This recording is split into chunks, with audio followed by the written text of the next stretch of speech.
कहाँ से आया दिमाग में नहीं मुझे भी क्षेत्र में उतरना चाहिए या राजनीति करना कब से शुरुआत किया आप? बीजेपी के लोगों ने खड़ा किया है और बीजेपी खुद अपने आप में एक संकट है इस देश के लिए। सुल्तानपुर का इतिहास रहा है कि जब से देश आज़ाद हुआ है समाजवादी पार्टी का खाता नहीं खुला था, लेकिन 2024 के लोकसभा चुनाव में यहाँ से रामभुआल निषाद जी सांसद बने। देखा जाए बहुत सारे आरोप मैं बात करूं लगता है कि लापता हैं सांसद या कुछ कर नहीं रहे हैं। आप इसको क्या कहेंगे? एक सवाल है, ठीक है जनता आपको चुनी, आप विधायक भी बने, तो क्या आपने क्या कुछ बड़ा बदलाव किया था उस समय 2012 की मैं बात करूं? देखिए, कोई कहीं नहीं दिखाई देगा, न कोई समाज सेवा उस समय करता दिखाई देगा, न किसी के सुख दुख में जाएगा। सब अपने काम धाम अपने बिजनेस में लग जाते हैं। जब चुनाव का 5-6 महीने का वक्त बचता है, सब बड़ी बड़ी लंबी लंबी गाड़ियां लेके आ जाएंगे। कोई लंबे काफिले से चलेगा, कोई 5 काफिले चलेगा, कोई कहेगा कि हमसे ज़्यादा पैसा कोई नहीं खर्चा करेगा। लेकिन मैं ऐसे लोग भी बताना चाहता हूँ। जैसे आपने कई सारे काम गिनवाए कि हमारी सरकार थी, हम विधायक थे, यहाँ पे हमने बहुत सारा विकास किया। क्या कारण रहा जनता अगली बार आपको नहीं चुना, या क्या कुछ कमियां रही कि अब उसको सुधार करके इस बार चुनाव की तैयारी चलेगी? देखिए, विकास के नाम पर फिर से हम 27 में सरकार बनाने जा रहे हैं, शपथ तो दूर दूर तक नहीं दिखाई देगी। ना सोशल मीडिया पर एक खबर वायरल होती है कि डीजे की तेज आवाज़ से लगभग 140 करीब मुर्गियों की मौत हो जाती है। तमाम सारी खबरें निकल कर आती है। उसके बाद में एक फ़ोटो वायरल होता है कि आप उस पीड़ित से मिलते हैं जिसका पोल्ट्री फार्म था, उसको आप राष्ट्रीय अध्यक्ष, इसमें कैसे आपको पता चला, उसमें कैसे आप एक्शन लिए? आपके पार्टी के एक बागी विधायक हैं मनोज पांडे, देखा जाए उनको भारतीय जनता पार्टी ने मंत्री बना दिया है। आप क्या कहेंगे? कहीं न कहीं वो मामला भी सामने आया तो अ, अगर मैं बात करूँ डीजे वाला वो यादव था और जिसका पोल्ट्री फार्म था वो मुस्लिम था। तो लोग ट्रोल कर रहे हैं कि क्या मुर्गी की राजनीति अब बच गई है अखिलेश यादव जी को करने के लिए? जय हिंद साथियों, मैं हूँ सरफराज और आप देख रहे हैं अपना सुल्तानपुर न्यूज़ चैनल। आज हमारी टीम सदर विधानसभा जयसिंहपुर में मौजूद है और हमारे साथ समाजवादी पार्टी के पूर्व विधायक अरुण वर्मा जी मौजूद हैं। थोड़ा चर्चा करेंगे सियासत को लेकर के। आज का जो देखा जाए राजनीतिक माहौल है किस तरह बदलता हुआ जा रहा है, खासकर हम बात करेंगे 2027 के चुनाव को लेकर के। क्या कुछ समाजवादी पार्टी की तैयारियां चल रही है या 2027 को लेकर के क्या कुछ प्लानिंग की हुई है? सबसे पहले आपका स्वागत है। जी जी, बहुत बहुत धन्यवाद। देखा जाए नेताजी आपका राजनीति में बहुत बड़ा संघर्ष रहा है, आप किस तरह राजनीति को देखते हैं? देखिए, राजनीति जो है वो संघर्ष ही राजनीति है और हम लोग संघर्ष करके ही जो है यहाँ तक पहुंचे हैं। तो राजनीति का सबसे बड़ा जो है हथियार संघर्ष होता है।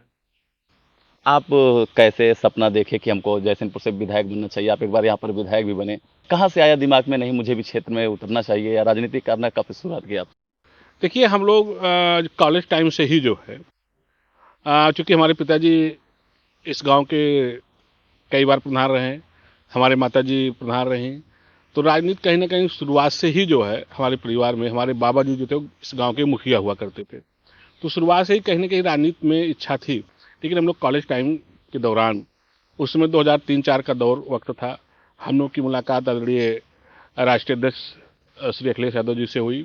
तो हम लोग उससे प्रभावित होकर हम लोग राजनीति में आए और राजनीति में हम लोग यूथ संगठन से शुरू किए। पहले मैं नगर सचिव हुआ करता था लोहिया वाहिनी का, फिर प्रदेश कार्यकारिणी सदस्य हुआ, फिर प्रदेश सचिव हुआ, फिर संगठन में विभिन्न पदों पे रहा और 2012 के इलेक्शन में माननीय राष्ट्रीय अध्यक्ष प्रदेश अध्यक्ष थे, उन्होंने मुझे विधानसभा का टिकट दिया और हमारी क्षेत्र की सम्मानित जनता ने मुझे 25 साल 3 महीने की उम्र में विधायक बनाया है। देखा जाए जब आप यहाँ पर विधायक थे, जब चुनाव लड़े, जब हम ये कह सकते हैं जब आपको टिकट मिला, आप प्रत्याशी के रूप में जयसिंहपुर में लगातार क्षेत्र में गए, तो क्या कुछ वादा किए कि अगर आप मुझे चुनते हैं तो हम विकास करेंगे? एक सवाल है, ठीक है जनता आपको चुनी, आप विधायक भी बने, तो क्या आपने क्या कुछ बड़ा बदलाव किया था उस समय 2012 की मैं बात करूँ? तो देखिए, चूंकि इस क्षेत्र की सड़कें एकदम टूटी फूटी हुई थी, मूलभूत सुविधाएं यहाँ कोई नहीं था, स्वास्थ्य हो गया, चिकित्सा हो गया, शिक्षा, तीनों में पिछड़ा क्षेत्र था। और मैंने अपने लोगों से वादा किया था कि यदि आप मुझे विधायक चुनेंगे तो निश्चित अपने क्षेत्र का विकास करूंगा। और ये मैं कोई आपके कैमरे पे नहीं, आप हमारे क्षेत्र में घूम के देख सकते हैं और किसी भी से पूछ सकते हैं कि जयसिंहपुर विधानसभा में सबसे ज्यादा विकास कौन किया है। इस क्षेत्र से अगर एक्सप्रेस पे जाने का काम हुआ है तो हमारी सरकार में हुआ, अलाइनमेंट हमारी सरकार बना। हम लोग उस समय माननीय मुख्यमंत्री से अनुरोध करके अपने क्षेत्र में एक्सप्रेस वे इधर से घुमाने का भी काम किया। ITI कॉलेज हमने इस क्षेत्र में करवाया, हमने गवर्नमेंट पॉलिटेक्निक करवाया, जो कि जगह आज भी चिन्हित हो गई थी, लेकिन इस सरकार ने उसे बजट नहीं दिया। जिले का पहला गवर्नमेंट महाविद्यालय इस विधानसभा में करवाया और जिले का सबसे बड़ा अस्पताल 100 बेड का अस्पताल हमने इसी बीरसिंह में बनवाने का काम किया। तमाम सड़कें, तमाम काम हमने इस क्षेत्र में, बिजली के क्षेत्र में हमने 33/11 केवीए का एक ढेमा बनवाने का काम किया, एक जयसिंहपुर में। तो बहुत से सारे काम, क्योंकि देखिए यूथ जो होता है, नौजवान कभी झूठ नहीं बोलता है। और चूंकि मैं यहीं का रहने वाला हूँ, और जो व्यक्ति कोई भी हो, यदि जो लोकल होता है तो निश्चित विकास का काम करता है, क्योंकि उसे पता है वो चुनाव हारे या जीते, उसे अपने गांव, अपने देश, अपने लोगों के बीच में रहना है। यही वजह है 2 बार से सदन में नहीं जाने का मौका मिला। उसके बाद भी मैं लगभग 9.5 साल होने वक्त है, बिना पद के मैं अपने क्षेत्र में, अपने लोगों के बीच में सुख दुख में पहुंचता रहता हूं। जिस तरह अभी आपने विकास की बात की अपने जयसिंहपुर विधानसभा में, जैसे आपने कई सारे काम गिनवाए कि हमारी सरकार थी, हम विधायक थे, यहाँ पे हमने बहुत सारा विकास किया। क्या कारण रहा जनता अगली बार आपको नहीं चुना, या क्या कुछ कमियां रही कि अब उसको सुधार करके इस बार चुनाव की तैयारी चलेगी? देखिए, मानता हूं कि 25 साल 3 महीने एमएलए हो गया था, तो कुछ ना कुछ हो सकता है, कमी रही हो। लेकिन बहुत सी चीजें होती, लोग बहकावे में आ जाते हैं, और खास तौर से भारतीय जनता पार्टी सिर्फ बहकावे की राजनीति करती है, वो जात धर्म की राजनीति करती है, वो फूट डालो राज करने की राजनीति करती है। तो मैं मानता हूं हो सकता है मुझ में कुछ कमियां भी रही हूं, और साथ ही साथ लोग बहक गए थे, और यही कारण रहा। पिछले 5 साल में मैं बिना पद पर रहते हुए जितना वोट सत्रम पाया था, उससे 20,000 अधिक वोट पाया था। और इस बार मुझे उम्मीद है कि इस विधानसभा से चुनाव जीतने का काम यहाँ की सम्मानित जनता मुझे करेगी। 27 का माहौल क्या लग रहा है? आप 27 को चुनाव को किस तरह देख रहे हैं, या तैयारियों को लेकर के, या हम बात करें जिस तरह तमाम सारे मुद्दे उठ रहे हैं, पक्ष विपक्ष लगातार आरोप प्रत्यारोप लगा रही है, क्या माहौल लग रहा है 27 का? देखिए, 27 में आम जनता इंतजार कर रही है कि चुनाव की डेट आए और हम यहाँ से भारतीय जनता पार्टी को, सरकार को हटाएंगे और माननीय अखिलेश यादव जी को उत्तर प्रदेश का मुख्यमंत्री बनाएंगे। क्योंकि हम लोग लोगों के बीच जाते हैं, हर जात धर्म के लोग बीच जाते हैं, तो इस बार आम जनता ने मन बना लिया है कि हम भारतीय जनता पार्टी, क्योंकि आज जिस तरह से आप सोचो, न खाद मिल रही है, न पानी मिल रहा है, न गैस मिल रहा है, न डीजल मिल रहा है। आज आम जनता त्राह त्राह कर रही है। आप चले जाइए, इस सरकार ने पिछले 10 सालों में सिर्फ लाइन लगाने के अलावा कोई काम नहीं किया। आप चले जाइए, बैंक में लाइन लगी होती है, आधार केवाईसी कराने के लिए लाइन लगी हुई है, एसआईआर में उन्होंने लाइन लगा दिया, गैस लेने के लिए लाइन लगा दिया, डीजल लेने के लिए लाइन लगा दिया। तो ये सरकार सिर्फ एक काम सीखा है, लोगों को, जनता को लाइन लगाने का। और जिस जनता को इन्होंने 10 सालों से लाइन में लगा के परेशान कर रखा है, यही जनता लाइन में लग के आने वाले 2027 के चुनाव में भारतीय जनता पार्टी को हटाने का काम करेगी। लेकिन भारतीय जनता पार्टी के, मैं प्रवक्ता की बात करूं या जो बड़े नेता हैं या मंत्री हैं, विधायक हैं, तमाम सारे विकास की बातें करते हैं कि विकास के चुनाव में, विकास के नाम पर फिर से हम 27 में सरकार बनाने जा रहे हैं, शपथ तो दूर दूर तक नहीं दिखाई देगी। अच्छा, उनका एक विकास वो बता दें। लखनऊ में आप भी जाते होंगे, हम भी जाते हैं। आज जो भी लखनऊ का डेवलपमेंट है, रिवर फ्रंट से लेके इकाना स्टेडियम से लेके प्लासियो मॉल से लेके वेदांता हॉस्पिटल से लेके लुलु मॉल से लेके, या जितने भी प्रोजेक्ट हुए हैं, आईटी सिटी से लेके, आप चले जाइए, हर काम माननीय अखिलेश यादव सरकार में हुआ था। डायल 100 भवन आप देख लीजिए, ऐसे बहुत से, पुलिस हेडक्वार्टर देख लीजिए, जो कि एशिया का सबसे अच्छा पुलिस हेडक्वार्टर है। तो इनका अपना एक काम बताएं ना, हमने क्या काम किया है। मैं इसी विधानसभा में कहता हूं कि आप कभी जाइए, जो वर्तमान विधायक, जिनसे पूछे कि आपने डेवलपमेंट में कौन सा काम किया है। अरे भाई ठीक है, अगर सड़कें आपने बन गई तो सड़कें बनना रूटीन का काम है। आप कोई ऐसा एक प्रोजेक्ट बता दें जो ये ले आए हों, ये लगे हाँ आप विधायक जी ले आए हैं।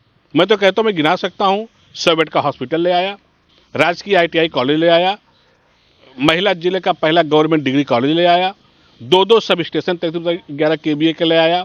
ऐसे बहुत से काम हम लोगों ने क्षेत्र में किए, लेकिन वो कोई काम नहीं बता सकते आप। देखा जाए सुल्तानपुर में 5 विधानसभा है, मैं बात करूं इसौली के, वहां के आपके सेटिंग के विधायक हैं, तो अगर मैं 5 विधानसभा की बात करूं तो आप 5 विधानसभा में सबसे ज्यादा विकास किस जगह देखते हैं? देखिए, इस सरकार में विकास कुछ हुआ ही नहीं है, और ये सरकार भेदभाव की राजनीति करती है।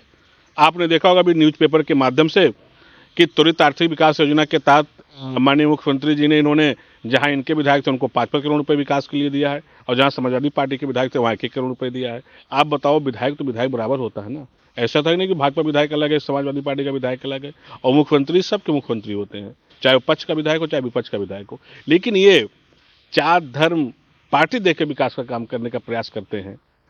अच्छा, आप बताइए, यदि समाजवादी पार्टी आपने वहाँ 4 करोड़ कम दिया, वहाँ पे विकास नहीं किया, क्या वहाँ भारतीय जनता पार्टी के लोग नहीं है? क्या भारतीय जनता पार्टी मतदाता वहाँ पे नहीं है? इसलिए इनकी पूरी पोल खुल चुकी है। आने वाले 2027 के चुनाव में भारतीय जनता पार्टी को यहाँ का जो हमारा पीडीए समाज है, जो पीड़ित अपमानित लोग हैं, सर्व समाज के लोग पीडीए की ताकत में, जिस तरह से 2024 के लोकसभा चुनाव में भारतीय जनता पार्टी को यहाँ पीडीए समाज ने हटाने का काम किया, हराने का काम किया, वैसे आने 2027 के चुनाव में यही पीडीए की ताकत पे भारतीय जनता पार्टी को हटाने का काम समाजवादी पार्टी करेगी। देखा जाए, आप भी देख रहे होंगे कि पिछले दिनों सोशल मीडिया पर एक खबर वायरल होती है कि डीजे की तेज आवाज़ से लगभग 140 करीब मुर्गियों की मौत हो जाती है। तमाम सारी खबरें निकल कर आती है। उसके बाद में एक फ़ोटो वायरल होता है कि आप उस पीड़ित से मिलते हैं जिसका पोल्ट्री फार्म था, उसको आप राष्ट्रीय अध्यक्ष, इसमें कैसे आपको पता चला, उसमें कैसे आप एक्शन लिए?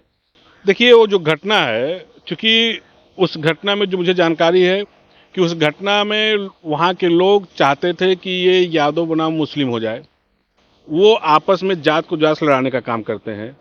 मुझे याद है माननीय राष्ट्रपति जी को हमारे वो न्यूज के माध्यम से उनको जानकारी हुई, तो उन्होंने मुझसे टेलीफोन करके पूछा कि तुम्हारे जिले की घटना है, क्या मामला है? तो मैंने उस घटना के बारे में पूरी जानकारी ली और उन्होंने कहा कि दोनों पक्षों को ले आओ, दोनों पक्षों से मैं बात करूंगा। वो दोनों पक्षों से मिले और जो घटना उन लोगों ने बताई, तो ये साजिश के तहत फर्जी मुकदमे भी दर्ज कराने का प्रयास किया, जबकि मुकदमा जो पोल्ट्री फार्म वाले हैं उन्होंने नहीं दर्ज कराया, पुलिस ने दर्ज कराया। तो ये लोग चाहते थे कि एक वहां पे जातीय संघर्ष कराना भारतीय जनता पार्टी लोग चाहते थे, और भारतीय जनता पार्टी के लोग ने ही वहां पे ऐसे जाति विशेष के प्रति निगेटिव जो नैरेटिव फैलाने का प्रयास गाना बजाने के लिए जबरदस्ती उन्होंने, वहां के लोगों ने, कुछ ऐसे लोग जो अराजक तत्व लोग हैं, वो डीजे के लोगों वालों से कहा जबरदस्ती इस तरह का गाना बजाओ जिससे यहाँ जातीय संघर्ष हो। यही कारण रहा कि माननीय राष्ट्रपति जी ने दोनों पक्षों को बुला के दोनों से मिले, उनकी बात सुना और उस मामले को शांत कराया उन्होंने। और इस पर भारतीय जनता पार्टी राजनीति कर रही। भारतीय जनता पार्टी के पास कुछ बचा नहीं है, क्यों तो चाहती थी कि मुद्दा ये बड़ा हो, जातीय संघर्ष हो जाए, यादव बनाम मुस्लिम हो जाए, फूट डालो राज करो, कि मैंने पहले ही कहा को राजनीति करते हैं, लेकिन उस पर वो नाकाम रहे। कहीं ना कहीं अखिलेश यादव जी भी हिंदू और यादव और मुस्लिम को देख करके ये करवाया या समझौता भी? नहीं, उन्होंने ऐसा नहीं कराया। उन्होंने कह रहे हैं कि देखे कि ये नहीं, कहीं ना कहीं अगर मैं समाजवादी की बात करूं, आप भी जानते हैं कि अगर समाजवादी वोट की बात आती है कि मुस्लिम और यादव सबसे ज्यादा उनको सपोर्ट करते हैं, उनको वोट करते हैं, जो भी हो, लेकिन कहीं ना कहीं वो मामला भी सामने आया। तो अगर मैं बात करूं, डीजे वाला वो यादव था और जिसका पोल्ट्री फार्म था वो मुस्लिम था। तो लोग ट्रोल कर रहे हैं कि क्या मुर्गी की राजनीति अब बच गई है अखिलेश यादव जी को करने के लिए? देखिए, जो ये ट्रोल कर रहे हैं उनको सोचना चाहिए कि उत्तर प्रदेश में सिर्फ माननीय अखिलेश यादव जी उन्हीं की मदद नहीं की। अभी आपने देखा होगा किस तरह से विश्वकर्मा की बेटी गाजीपुर में किस तरह से वहाँ के बड़े लोगों ने, सामंतवादी लोगों ने उसकी हत्या कर दी। उसमें भी माननीय राष्ट्रपति जी ने मदद करने का काम किया। आपने हरदोई में देखा होगा शिल्पी कुशवाहा के साथ किस तरह घटना हुई, वहाँ भी मदद करने का काम हुआ। और आपने देखा होगा कि एक बेटी ने, जो प्रजापति समाज की बेटी थी, जो अपनी पढ़ाई के लिए उसने तमाम जगह गई, मुख्यमंत्री जी के यहाँ गई कि मैं वहाँ पे विदेश में पढ़ाई करना, मुझे पैसे नहीं है। माननीय राष्ट्रपति जी ने 1 करोड़ रुपए मदद करके उसकी पढ़ाई कराने का काम किया। कि माननीय राष्ट्रपति जी ने सिर्फ कोई एक ही जगह नहीं मदद किया, वो देश के तमाम सारी घटनाएं, सुल्तानपुर में बहुत से सारी घटनाएं हुई, उन्होंने मदद किया है, जैसे आर्थिक रूप से मदद किया है। तमाम आपने देखा भी, एक गुप्ता का मदद किया था, भुर्जी समाज का था, इसौली की घटना थी। आपने देखा कई ऐसी घटनाएं हैं। अभी इधर हमारे यहाँ हुआ था एक वर्मा की, वहाँ पर उन्होंने मदद किया। ऐसे कई जगह घटनाएं हैं, उन्होंने मदद करने का। वो कभी जात धर्म देख के बात नहीं करते हैं। लेकिन जो इस तरह से भारतीय जनता पार्टी के लोग, क्योंकि उनके पास कुछ बच्चा नहीं है, उनके पास कोई मुद्दा नहीं है, आप मदद कर नहीं सकते हो। अगर कोई मदद करता है उसको आप जात धर्म, मैंने शुरू में कहा कि विकास की राजनीति नहीं करते हैं, ये जात धर्म की राजनीति करते हैं। ये जातियों को जाति में लड़ा के राजनीति करने का काम करते हैं। लेकिन अब ये पीडीए समाज हमारा ये समझ चुका है कि उनके बहकावे में नहीं आएगा, उनकी बातों में नहीं आएगा, क्योंकि ये पीडीए का वोट लेके और अपनी राजनीति करते हैं। पीडीए को वोट लेके ये अपने लोग को मजबूत करते हैं। तो ये पीडीए समाज समझ चुका है कि इस बार हम अपने नेता को और पीडीए की सरकार बनाने का काम करेंगे, और पीडीए का मुख्यमंत्री बनाने का काम ये पीडीए समाज करेगा। देखा जाए, जब से आपने पोल्ट्री फार्म वाले को राष्ट्रीय अध्यक्ष से मिलवाया, तो हम प्रकार की खबरें भी चल रही थी। क्या अगर मैं बात करूं इसौली की, आपके ही सेटिंग विधायक हैं ताहिर खान जी, क्या वो इसमें एक्शन नहीं लिए या उनको जानकारी नहीं मिली? कैसे क्या हुआ? कहीं ना कहीं उनसे दूरियां भी दिख रही है कि एक सवाल खड़ा हो रहा है कि आप यहाँ जैसनपुर विधानसभा से हैं, तो कहीं ना कहीं इसौली में जाकर के इसौली घटना अगर आप राष्ट्रीय अध्यक्ष जी के सामने ले जाकर के उसको समझौता करवा रहे हैं, जो भी मामला है उनको संज्ञान में दे रहे हैं, तो क्या आपके सेटिंग विधायक एक्टिव नहीं है क्या? नहीं नहीं, ऐसा नहीं है। विधायक जी हमारे ताहिर भाई एक्टिव भी हैं, क्षेत्र में भी रहते हैं। अब चूंकि राष्ट्रीय अध्यक्ष ने मुझसे कहा तो वहां घटना क्या कहते हैं कि मामला था, दोनों लोगों से राष्ट्रीय अध्यक्ष जी मिला, ऐसा कुछ नहीं। ताहिर भाई विधायक हमारी पार्टी के खासतौर से मुस्लिम समाज के बड़े नेता हैं, सांसद रहे हैं, विधायक हैं वर्तमान में, और आगे भी विधायक रहेंगे वो। तो इसलिए ऐसी कोई वो नहीं, हमारी सारी पार्टी कोई गुटबाजी नहीं है, हम सब एक। अच्छा आप ये बताओ, यदि आपके परिवार में आप 4 भाई हो तो कोई जरूरी थोड़ी कि पिताजी चारों भाई को बुला के काम करते हैं। भाई किसी से बुला लिए, किसी से काम ले लिए। लेकिन पड़ोसी के भाई को थोड़ी बुला के काम लेंगे? नहीं नहीं, हम सब एक है, कोई पड़ोसी नहीं है, हम सब एक जनपद के हैं, ऐसा नहीं है। हम सब एक जनपद के हैं, हम सब एक परिवार है, समाजवादी परिवार एक परिवार है। यहाँ कोई, ये तो बीजेपी वालों का कहना है, ये तो बीजेपी वालों इस तरह से क्वेश्चन करवाते हैं, जबकि ऐसा कुछ नहीं जो है। जनता के बीच में सवाल है तो उनको लिए आप क्या मैसेज देंगे? नहीं नहीं, कुछ नहीं, हम सब एक हैं, पूरी पार्टी एक है, पूरा पीडीए परिवार एक है, और 2027 में हम 5 सीट जीत के अपने नेता को यहाँ से मुख्यमंत्री बनाने का काम समाजवादी पार्टी के लोग करेंगे। मुद्दा क्या है? मुद्दा क्या, मुद्दा आप देख ही रहे हैं आज किस तरह से। अब बताओ, आप देश के प्रधानमंत्री कह रहे हैं सोना ना खरीदो, देश के प्रधानमंत्री कह रहे हैं कि डीजल पेट्रोल कम करो, और अगले दिन रैली करते हैं, रोड शो करते हैं। भारतीय जनता पार्टी के नेता बड़ी बड़ी रैली करते हैं, तो उसमें क्या तेल पेट्रोल नहीं लगता है? आप सोचो, आज जिस तरह से देश में आर्थिक संकट खड़ा होने जा रहा है, तो ये जो संकट आज खड़ा हो रहा है तेल का, तो संकट बीजेपी के लोगों ने खड़ा किया है, और बीजेपी खुद अपने आप में एक संकट है इस देश के लिए। कहीं ना कहीं मोदी जी देश के हित में सोच रहे हैं कि अगर मैं बात करूं, सोना चांदी लगभग एक महीने न खरीदा जाए, या विदेश यात्रा बंद कर दी जाए, या गाड़ियों को कम यूज किया जाए, तो क्या कारण है, ऐसा क्यों हो रहा है? अच्छा, विदेश यात्रा सिर्फ आप जनता बंद करे, देश के प्रधानमंत्री ने अभी कल ही जो है परसों बोल के और 5 देश की विदेश यात्रा पे निकल गए। मतलब दूसरों को आप सलाह दोगे, आम जनता विदेश यात्रा ना करे। तो अगर हम किसी को सलाह दें, पहले मैं खुद अमल करूं ना। क्यों चले गए देश के प्रधानमंत्री जी विदेश? 5 देश की यात्रा गए ना, अभी आपने देखा। हमको आप सलाह दे रहे हो कि आप विदेश यात्रा मत करिए, और आप खुद बोलने के अगले दिन चले जा रहे हो 5 देश की यात्रा पे। तो इसलिए इनकी कहनी और कथनी में जमीन आसमान का अंतर है। 24 में उत्तर प्रदेश में पीडीए की ताकत में भारतीय जनता पार्टी को हराने का काम किया। 27 में भी यही पीडीए समाज, जो पीड़ित दुखित अपमानित लोग हैं, भारतीय जनता पार्टी को हराने का काम करेंगे। सुल्तानपुर का इतिहास रहा है कि जब से देश आज़ाद हुआ है, समाजवादी पार्टी का खाता नहीं खुला था, लेकिन 2024 के लोकसभा चुनाव में यहाँ से रामभुआल निषाद जी सांसद बने। देखा जाए बहुत सारे आरोप, मैं बात करूं, लगता है कि लापता हैं सांसद या कुछ कर नहीं रहे हैं, आप इसको क्या कहेंगे? देखिए, ऐसी कोई बात नहीं है, ये तो बीजेपी वाले लगाते हैं।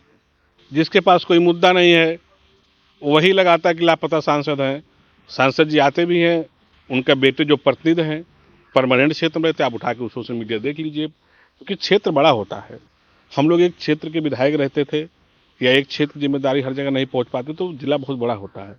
अब चूंकि जब भारतीय जनता पार्टी सरकार थी, उनके प्रतिनिधि यहाँ रहते थे, वो काम करते थे, तो लोग उसको कहते थे, हाँ देखिए उनके प्रतिनिधि हैं, उन्होंने फोन कर दिया, ये ऐसा हो गया।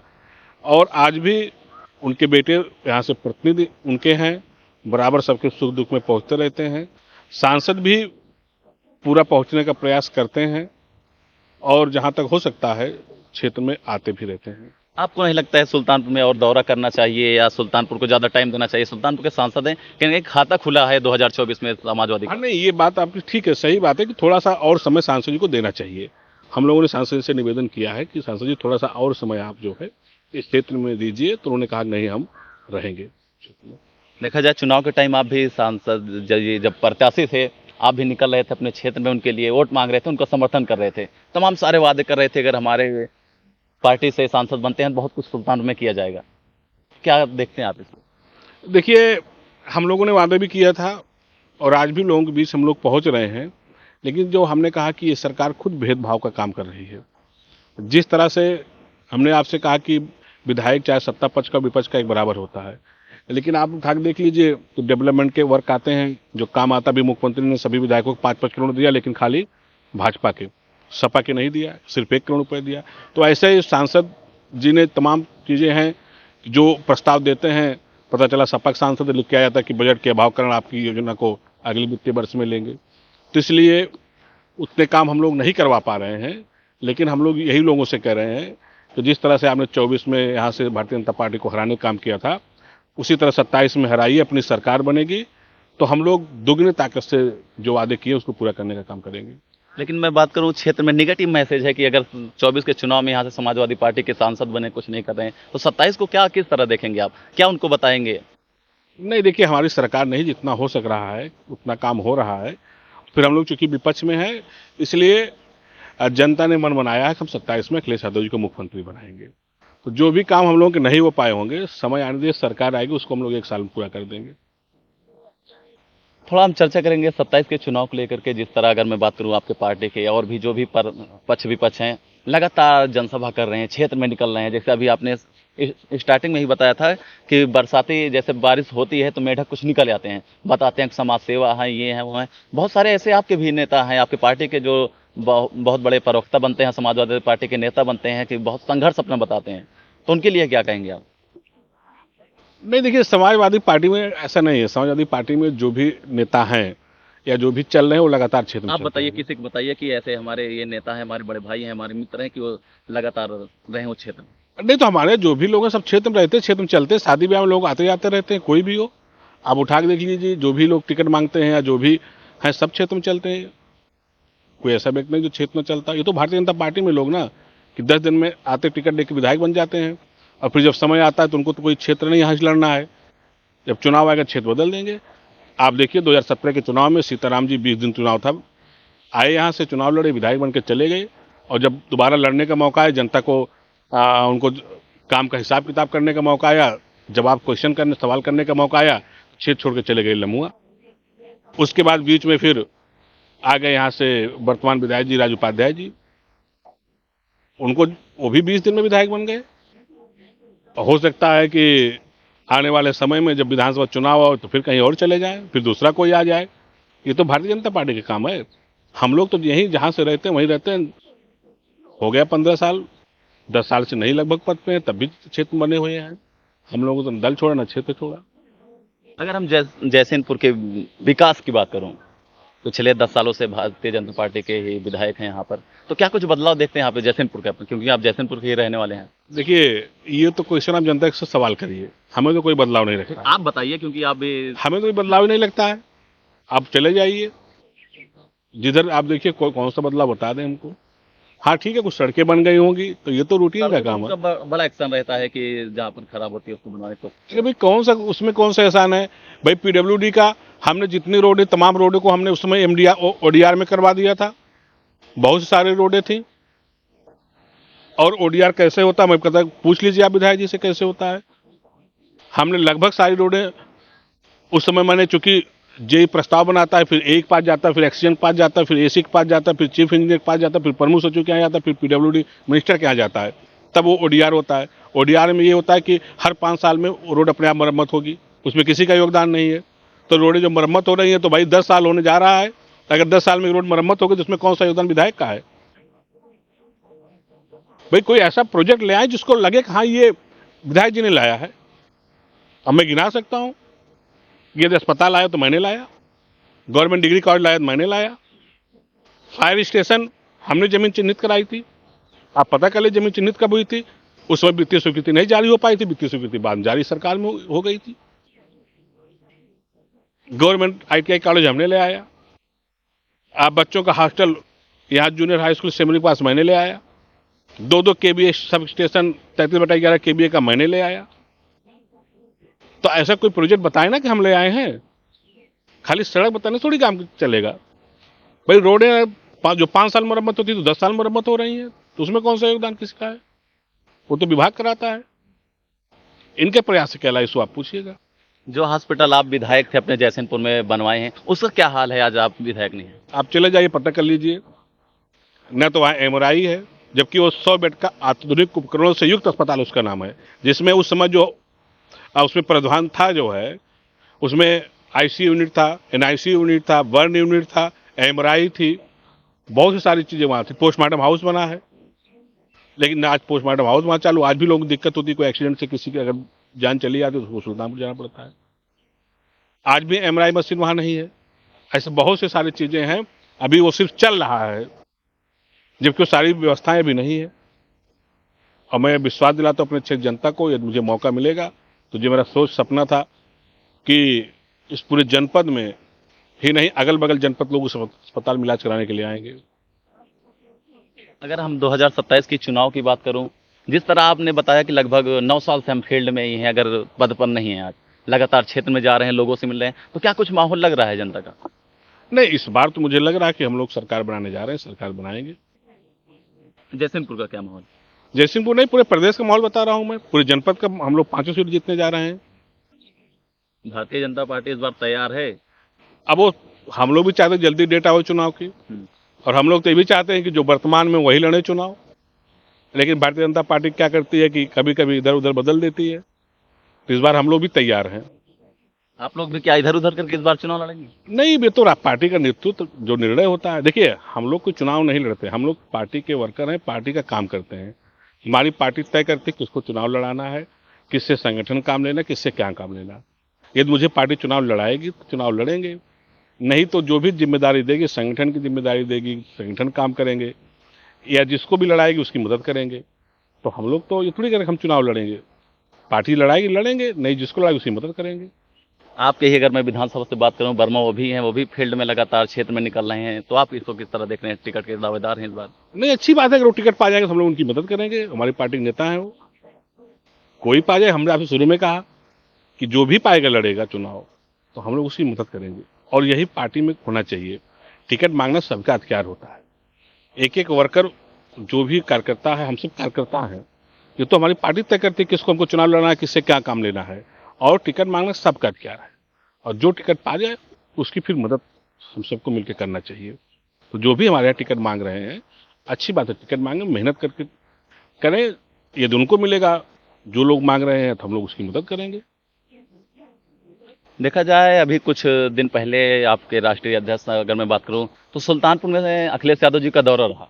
अगर मैं बात करूं इसौली से जब उन्होंने एंट्री की सुल्तानपुर में, तमाम जगह मैं ऐसे बात करूं कि जो प्रबल दावेदार हैं या टिकट मांग रहे हैं, टिकट मांगने के हकदार हैं कि इस बार हम टिकट के लिए मेहनत कर रहे हैं, लगातार जनसभाएं कर रहे हैं, तो मैं बात करूं, आप भी देखे होंगे शायद कि कई जगह ऐसे लगा हुआ था कि यहाँ पर ये प्रत्याशी हैं या पार्टी कार्यकर्ता हैं या प्रबल दावेदार हैं जो स्वागत कर रहे हैं, उसके आगे किसी और का लगा हुआ, उसके आगे किसी और का। तो ऐसा नहीं हुआ कि सब भाई हैं, जैसे आपने बताया कि अगर समाजवादी पार्टी में सब भाई हैं, सब साथी हैं, तो सब लोग एक साथ जुट के एक बड़ा जनसभा करना चाहिए था, वहां पर स्वागत किया जाता।